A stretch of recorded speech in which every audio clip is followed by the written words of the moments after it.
Andhra Pradesh IT minister అయినటువంటి నారా లోకేష్ గారు సజ్జల రామకృష్ణారెడ్డిని ఉద్దేశించి అసలు సజ్జల ఎవరు అని చెప్పేసి మాట్లాడినటువంటి మాటలకి స్పందిస్తూ వైఎస్ఆర్సీపీ క్యాడర్ అంతా కూడా అదేవిధంగా సాక్షి పత్రికలో కూడా చూసుకుంటే అసలు నారా లోకేష్ ఎవరు చంద్రబాబు నాయుడు గారు లేకపోతే కనీసం ప్యూన్గా అయినా పనికొస్తారని చెప్పేసి వ్యాఖ్యలు చేసినటువంటి పరిస్థితి. అయితే ప్రస్తుతం ఇదే అంశానికి సంబంధించి పూర్తి విషయాలు తెలుసుకోవడానికి మనతో ఉన్నారు ప్రముఖ రాజకీయ విశ్లేషకులు రాజేష్ అప్సాని గారు. నమస్కారం అండి. నమస్కారం సార్. మొత్తానికి ఇప్పుడు నారా లోకేష్ గారు సజ్జల ఎవరు అన్నటువంటి అంశాన్ని తీసుకుని అసలు నువ్వెవడు మీ నాన్న లేకపోతే కనీసం ప్యూన్గానే పనికొస్తావా, మీ నాన్న లేకపోతే కనీసం నిన్ను దేకే వాళ్ళు కూడా లేదని చెప్పేసి వాళ్ళు ప్రత్యేకంగా డిబేట్లు పెట్టుకోవడం, వాళ్ళ సోషల్ మీడియా ప్రచారం చేసుకోవడం, మరలా ఏదైతే నారా లోకేష్ గారిని గతంలో ట్రోలింగ్ చేశారో మళ్ళీ అవన్నీ కూడా గుర్తు చేసుకుంటూ ప్రచారం చేసుకుంటూ ఆనందపడిపోతున్నారు.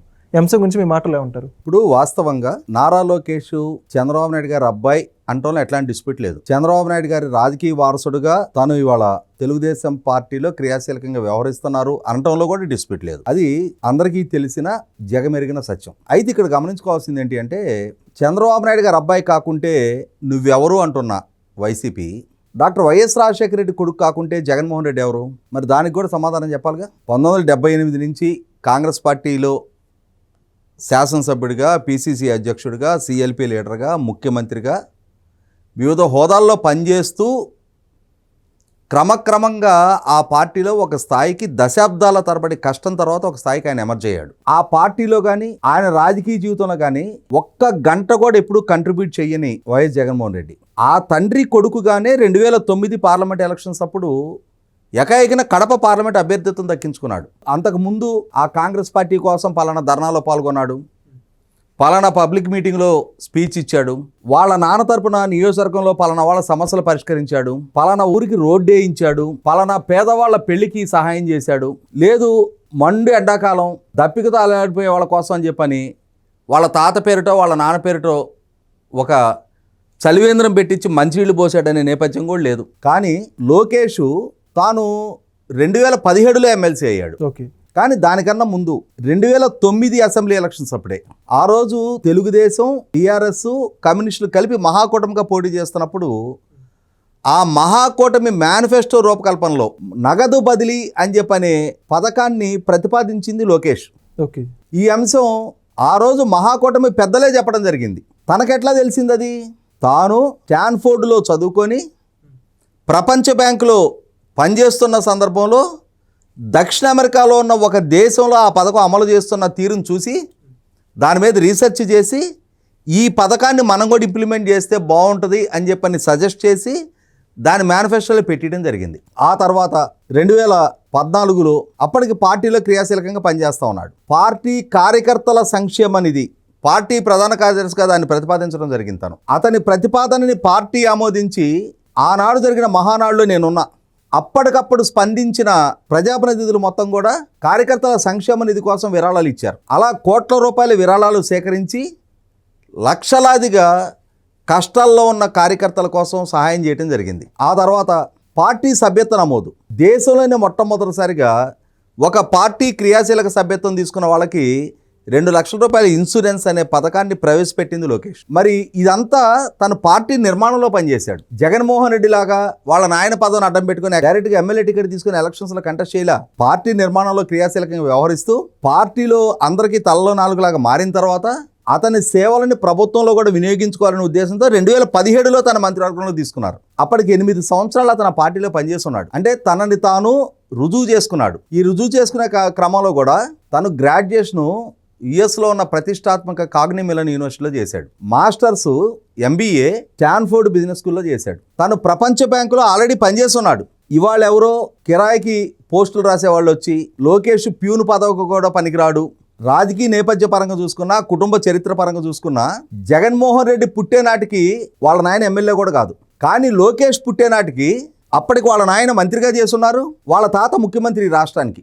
ఎందుకంటే జగన్మోహన్ రెడ్డి 1972లో పుట్టాడు, వాళ్ళ నాయన 1978లో ఎమ్మెల్యే అయ్యాడు. కానీ లోకేష్ 1983లో పుట్టే నాటికే వాళ్ళ నాన్న వివాహానికి ముందే మంత్రిగా ఈ రాష్ట్ర క్యాబినెట్లో ఉన్నాడు. తను పుట్టే నాటికే వాళ్ళ తాత ఎన్టీ రామారావు గారి రాష్ట్రాన్ని పాలిస్తున్న ముఖ్యమంత్రి. కుటుంబ నేపథ్య పరంగా చూసుకున్నా లేదు, పార్టీలో క్యాడర్ నుంచి యాక్సెప్టెన్స్ తెచ్చుకోవటం కోసం తన సామర్థ్యాన్ని రుజువు చేసుకున్న తర్వాత తాను మంత్రివర్గంలోకి వచ్చాడు. మంత్రిగా కూడా Panchayati Raj and rural development and IT మినిస్టర్గా.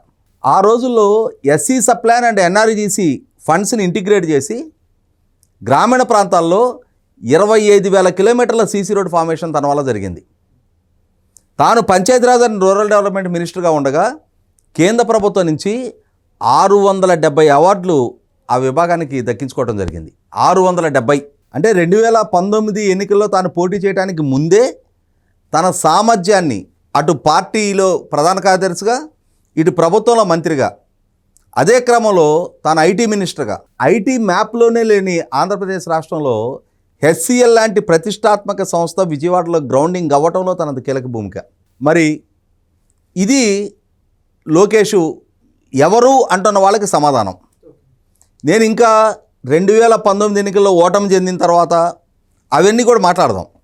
ఇవాళ సజ్జల రామకృష్ణారెడ్డి, ఎస్, నేను కూడా చాలా సందర్భాల్లో చాలా వీడియోలో who the hell are you mister Sajjala Ramakrishna Reddy అని అడిగా. నేను సాక్షి పత్రికలో ఉద్యోగతనం, భారతి గారికి విశ్వసనీయుడు కాబట్టి జగన్మోహన్ రెడ్డి గారి ప్రభుత్వ హయాంలో భారతి గారి ఆదేశాల మేరకు అతన్ని ప్రధాన సలహాదారుడిగా నియమించారు. 5 సంవత్సరాల పాటు రాష్ట్ర ప్రజల పన్ను డబ్బు నుంచి జీతభత్యాలు, సిబ్బంది, వాహనాలు, వందిమాగదులు అందరినీ సమకూర్చుకున్న సజ్జల రామకృష్ణారెడ్డి అతను సలహాదారుడిగా రాష్ట్ర ప్రభుత్వానికి అతను ఏ రంగంలో నిపుణుడని చెప్పిన అతను సలహాదారుడిగా ఎంపిక చేశారు.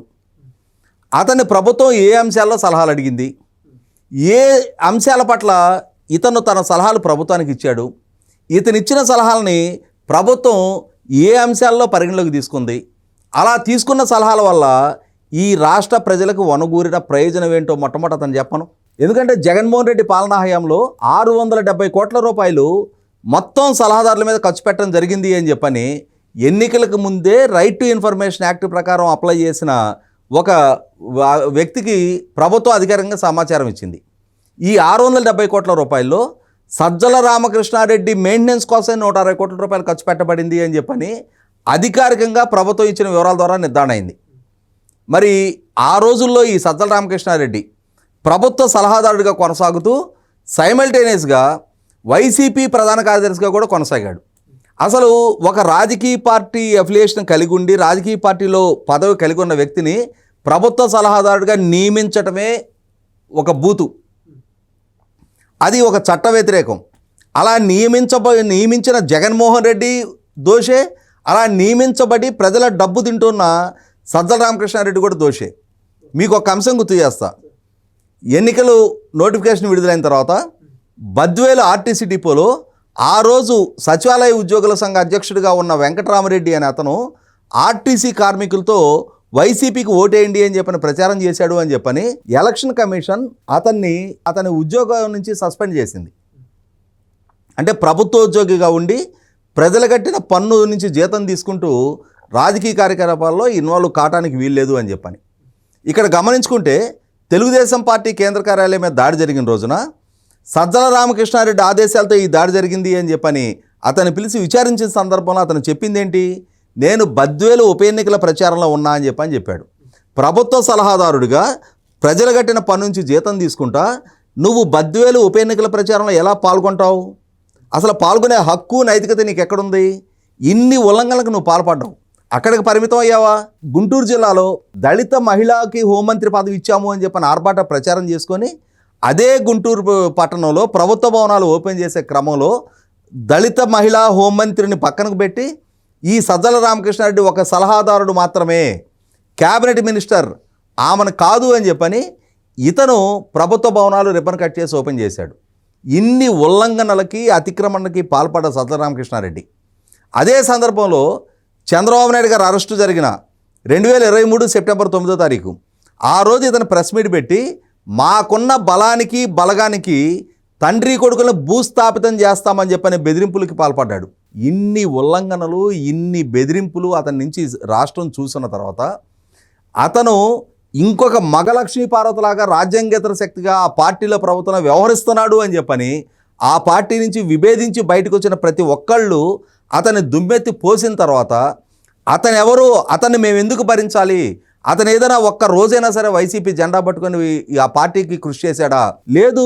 ఒక పంచాయతీలో ఒక వార్డు మెంబర్గానైనా సరే అతని ఎన్నికలైనా నెగ్గాడా అని చెప్పని ఆ పార్టీతో విభేదించి బయటకు వచ్చిన ప్రతి ఒక్కళ్ళు అతన్ని దోషిగా చూపిస్తుంటే ఇవాళ అతని పెత్తనం ఏంటి, అతను ఇచ్చిన ఆదేశాలు మేము ఎందుకు పాటించాలి? భారత గారికి ఇష్టడైతే భారత గారి ఇంట్లో ఏదైనా పనులు చేయించుకోవాలి, అంతేగాని లక్షలాది మంది సభ్యత్వం కలిగిన పార్టీకి ప్రజలు ఎన్నుకున్న ప్రభుత్వం మీద ఇతని అజమాయిషీ ఏంటి?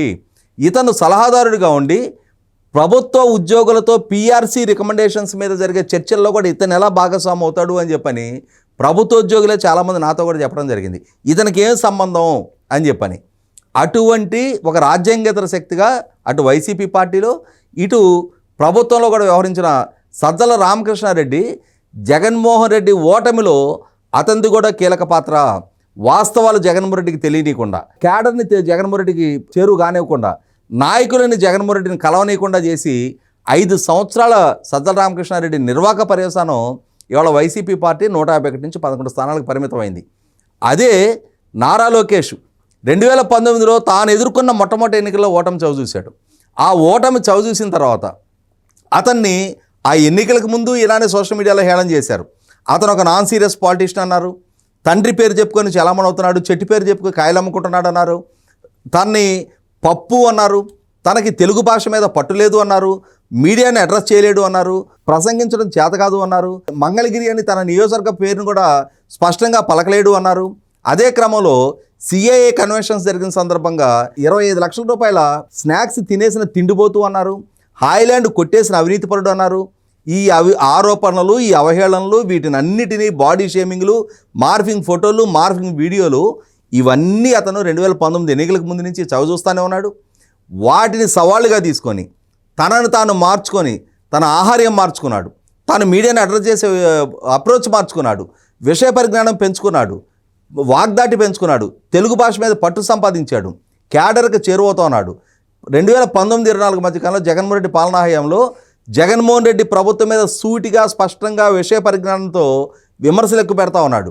2023 జనవరి 27 తారీఖున కుప్పంలో తను ప్రారంభించిన యుగళం పాదయాత్ర ఇవాళ జగన్మోహన్ రెడ్డి ప్రభుత్వాన్ని మట్టిలో కలపడానికి ఎంత కీలకంగా ఉపయోగపడింది అనేది అతని వెనక ర్యాలీ అయిన లక్షలాది యువతకు తెలుసు.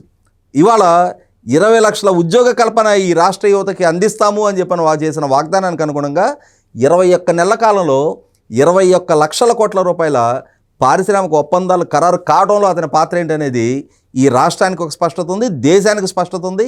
ఈ రోజుకి లొకేషన్ చూస్తే ఓనర్స్ ప్రైడ్ నైబర్స్ ఎన్వి అని చెప్పని ఇరుగు పొరుగు రాష్ట్రాల ప్రతిపక్ష నాయకులు ఆయా ప్రభుత్వాల మీద విరుచుకుపడతా ఉన్నారు.